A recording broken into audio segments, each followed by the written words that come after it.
Hi, it is so nice to meet you, John. I really, really enjoyed this documentary. Even though I've known a lot of people in the skating community, I knew nothing about this artist, about Jim Phillips. So this was very fascinating for me. So I want to first know, I know you grew up with his artwork and you were familiar with his artwork, but how did this documentary come about? How did you get in contact with him? I grew up surrounded by Jim's art and as a skater and just I always a huge fan. And then later on I reached out to him to do a logo design for this brand I have. And so we started working together on that and did some projects together. And then we got to know each other and became friends. And then basically I approached him to do a documentary after a couple years, just after hearing his story and his life and just how inspiring he was for me. So I just asked him if he wanted to do a documentary, and he agreed to it. Wonderful. And for those who aren't aware of how impactful his art was in that community, especially with the Santa Cruz logo and everything. Can you give a little bit of detail about what it was about his art that set him apart from other artists in that field? Yeah, I mean back then, that there he was kind of the Trump of most of the artists, and the just the logos he did and the designs were, um I mean they just stood out like eye popping. And you know I don't sorry, I'm fumbling on this one a little bit. It's okay. uh his yeah, I mean his art just was in its own lane, from the rest of the artists. Like if you walked into a skate shop and you saw all the skate decks on the wall, like Jim's art would just pop out. Like, whoa, like that stuff's insane, and the things that he was the things he was doing, the techniques he was doing was much different than a lot of other artists. And um all the designs and logos you see today are just kind of ingrained in your brain, from back then. Like there's not a lot of other skateboard art that, when you think of skateboard art as a whole, you think of like Jim Phillips. Like he just kind of encapsulates like most of the art, most of the iconic art from that era. Um, so I mean, yeah, I don't know what it is like exactly that stood him out from the rest, but it was just like I think people are just gravitated towards his style and his art, in general. And I was wondering, and I don't know if you'd agree with this, because of course he started a lot doing his early work was for rock posters, which he ended up going back to for concert photos posters as well, and at the Fillmore worked a lot there. And I'm wondering because it's very much like the counterculture movement that he was a part of, and then in the 80s moving sort of to the skater world. Do you think maybe that had some influence on why he was so influential or made such an impact on skaters? Yeah, I mean he came from, like you said, he came from the surf world and then rock world, and like hot rods, and so yeah, you're absolutely correct. Like he had this whole background, and other influences that was so different from skateboarding. And so he brought in like all these other influences into his art that I think was just fresh and new for skating at the time, that no one, is just so different. And then just his way of processing the art, like, the way he designed his art was perfect for skateboards, and how it went to production, and the way they mass produce it. Um, so it worked out perfectly for skateboarding in that way as well, because they could just easily color separate it and reprint it on a skateboard, and it was skateboard was perfect canvas for his art and application, and his style of that kind of clean line, like cartoon style. And it's almost like it comes to life. And that's why I want to ask you about that, because some of his artwork is animated in the documentary. So what was the process of that like? Because his artwork is already kind of alive. I mean, he's got like hands coming out that look like they're actually 3D almost. So what was that process like? Yeah, that was a pretty intensive process. We Because I mean all his art was hand drawn and hand ink. So we had to first of all like digitize everything, scan it, um, which took a very long time, and then everything had to be animated so that they go in and separate everything, and then make it move on camera, and then working with the animator, just on the whole direction of that, and all those fun animation stories of how the characters are going to move and what it's going to do. But that was a super fun process, because that was um, just bringing a whole nother dimension to Jim's work. I mean, he spent his whole life doing art on two-dimensional uh, piece of paper, so it was just stagnant. You look at it, it just doesn't do anything. So putting it up on the screen and watching it come to life and move and give it that feeling and emotion was I think a big part of the film. And then when Jim saw his art for the first time moving and animated, he just was blown away, and it really got him excited to see that. Yeah, I was going to ask you that, what his reaction was, because yeah, I was curious watching that, because I would think it would also probably be a very emotional experience too, of seeing it come to life. Yeah, I mean, he grew up, like, Walt Disney was one of his, huge influences, and what Walt Disney created. And so he always kind of looked up to that, and it was always his dream to see, like, his art, like, animated as a cartoon. So it was pretty special for him, for sure. Yeah, it was beautiful to watch too, because it had the everything was more impactful watching the documentary too. And then also, I'm wondering, so you got a bunch of interview subjects that have worked with Jim, of course, famously in his Phillips studio. And how did you reach out to those people? How did you find them? Was it through Jim, or did you just do a lot of research? It was both.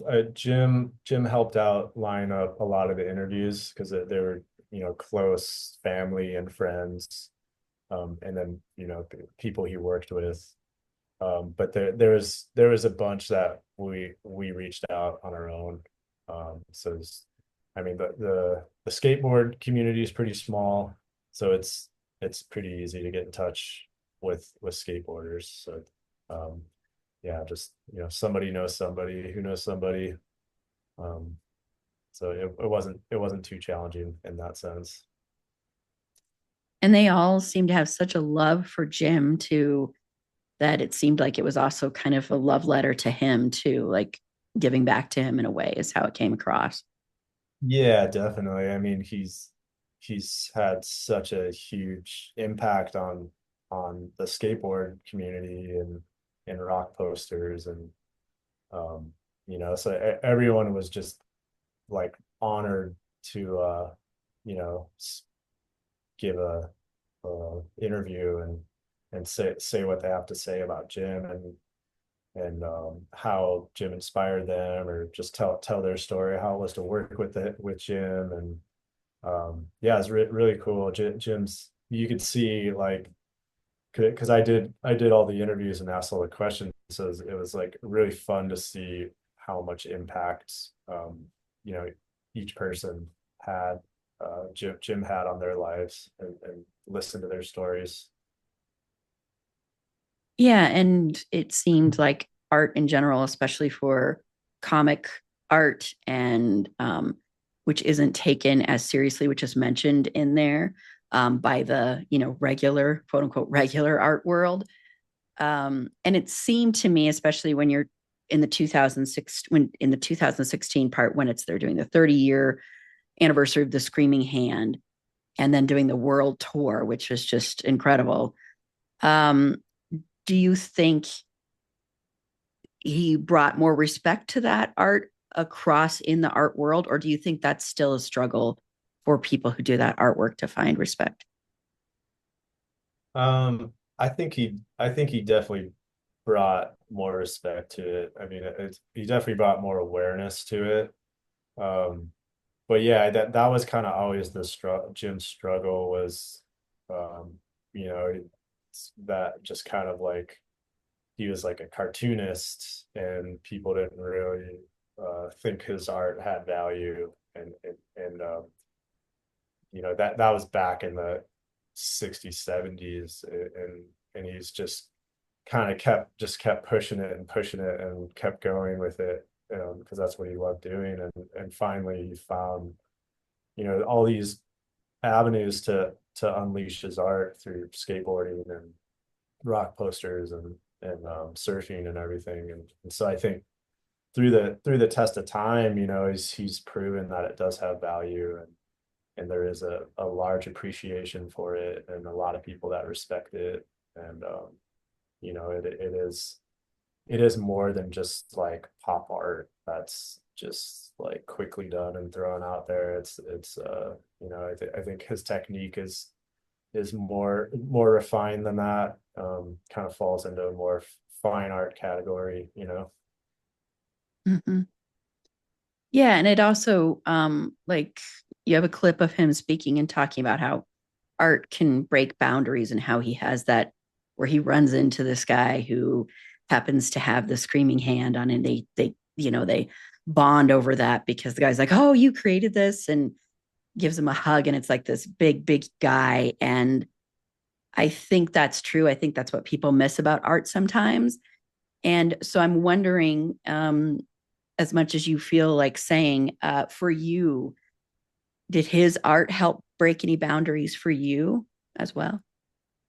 Oh yeah, for sure. Yeah, I think I mean he was the reason I wanted to like be an artist. So just kind of that, just seeing what he did, it just kind of opened my mind, like, oh wow, like this is possible, and I can go pursue this, and I can draw this, or I can create this, and it's kind of like you see what someone else can do, and you're like, oh, I can do that, like you see it can be done. So I think it inspired me to kind of um, do those things, and and also just like the feeling you get like when you see someone like Jim's art, it's just like it has so much like fun and creativity, and like just it makes you want to I don't know, just like be creative in a fun way. Um, so that's kind of how it affected me, I guess. And I guess it affected me so much that I wanted to make a movie about it. Yeah. Yeah.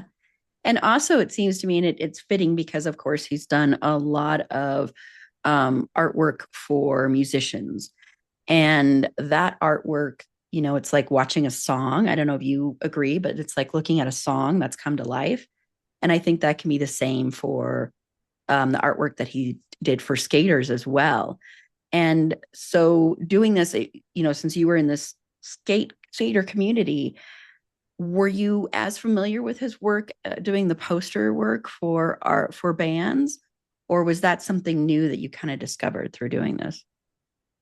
Yeah, that was something new, definitely new I discovered. I was only aware of his skate art until um I saw his first book came out that I got when I was a young kid, and then I discovered like, oh wow, he did like rock poster art for like Neil Young and Jimi Hendrix and the Doors, and like, and then he did like all this surf art and like hot rod art, and so then it just kind of like gave me a lot more respect, but just like wow, like this, he's not just like a skateboard artist. Like this guy's like he's the real deal. Like he's kind of done it all, you know.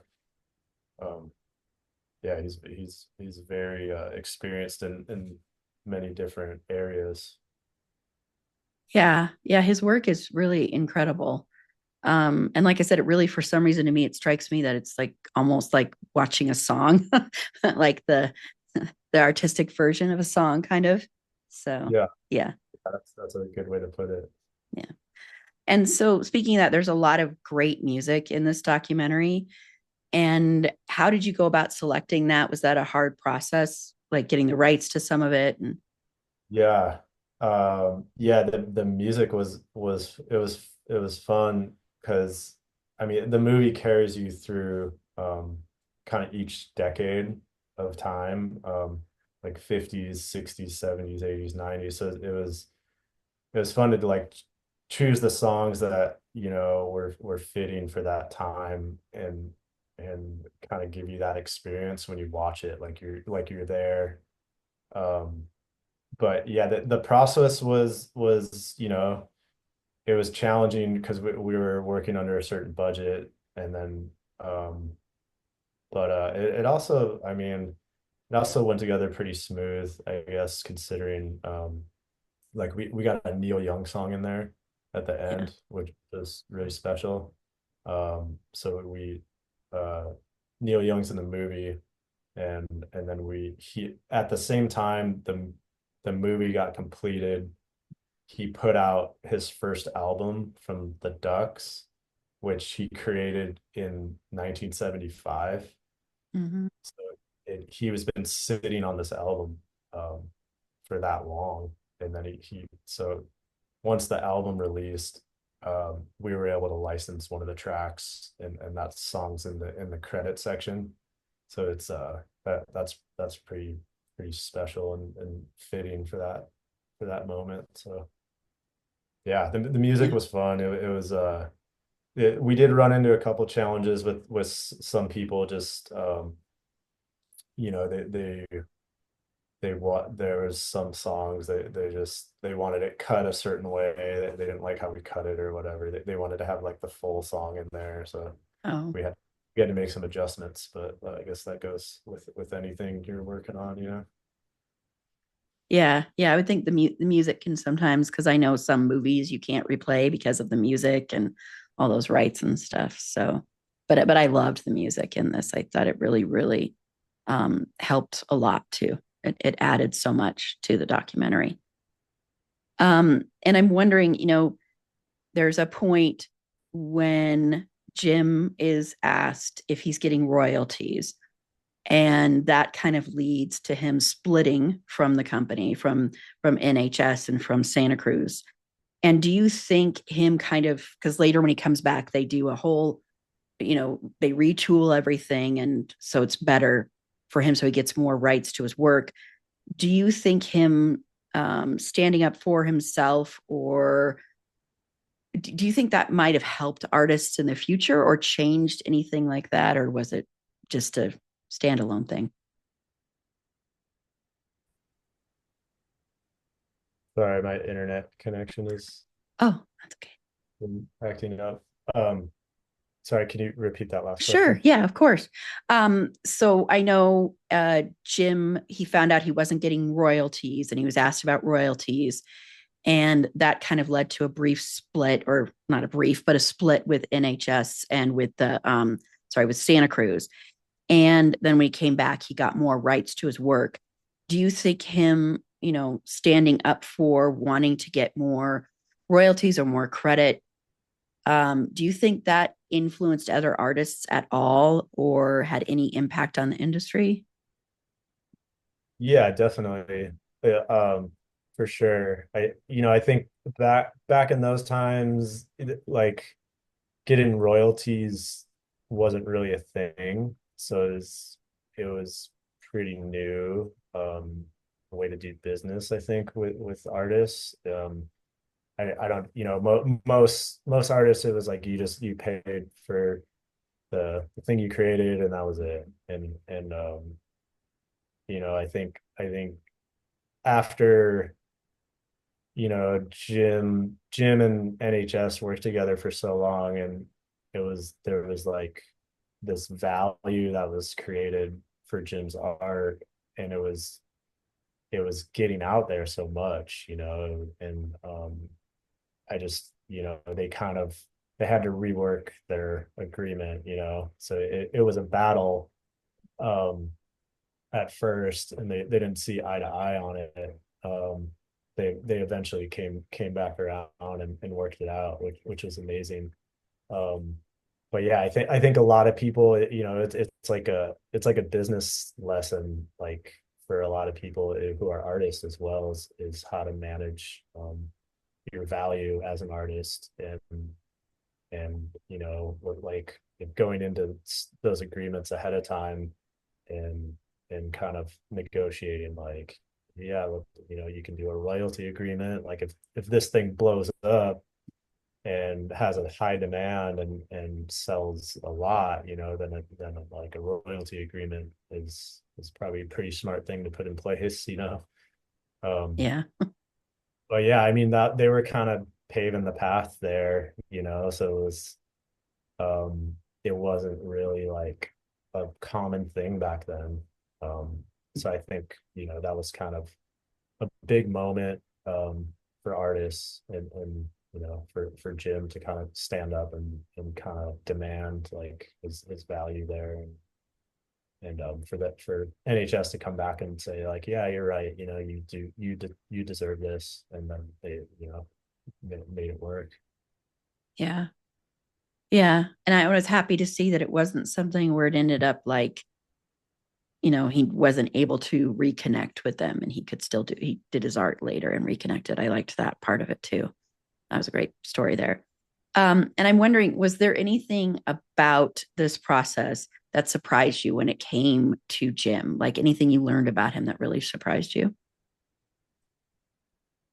um Yeah, I mean, we started filming the movie in 2011, and so the production process was about 12 years.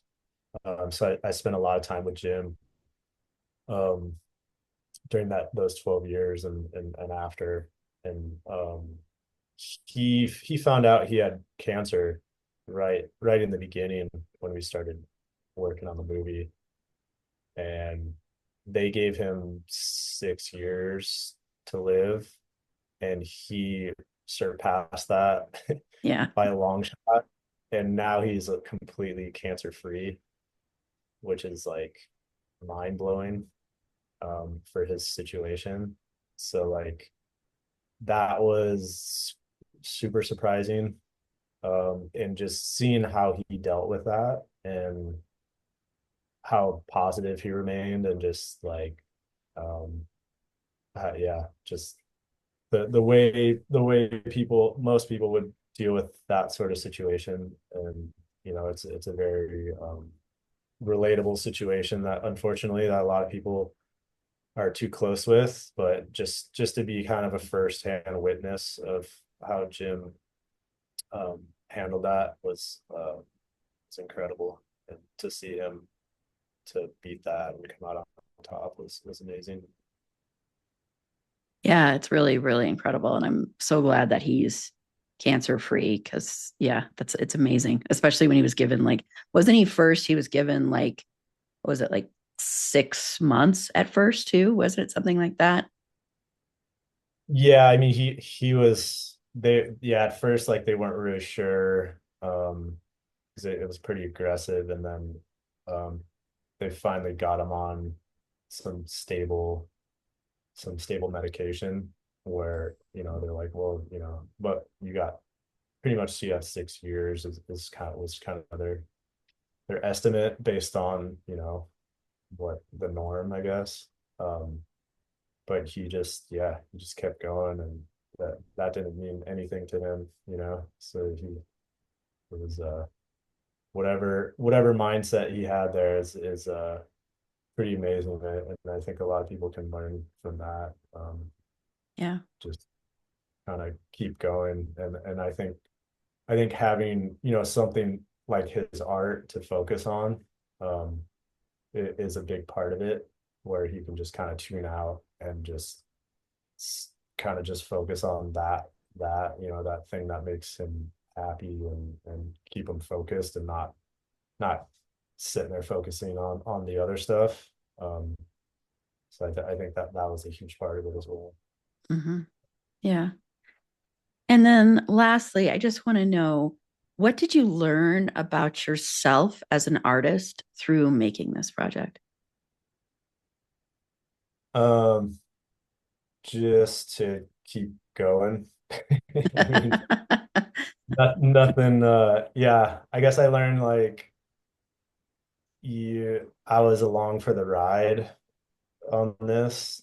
When I thought I was like, oh, this is going to be just a couple years, easy peasy, get it done. It turned into like, nah, just jump in, like, you're along for the ride, and then this is how it's, going to turn out. So um, yeah, I don't know. I guess I learned to just kind of um, be a little more adaptable, and kind of allowing things to unfold naturally as they should, and just being more patient, and you know things. I think everything kind of has the right time and place, so just like trying to be aware of that and get in tune with that. um I definitely learned a lot there. Yeah. Well, thank you so much, John. It was a pleasure talking with you. And I really, really enjoyed this documentary. So I wish you the best of luck with it. So thank you. Thank you so much. Yeah, I You're appreciate welcome. it.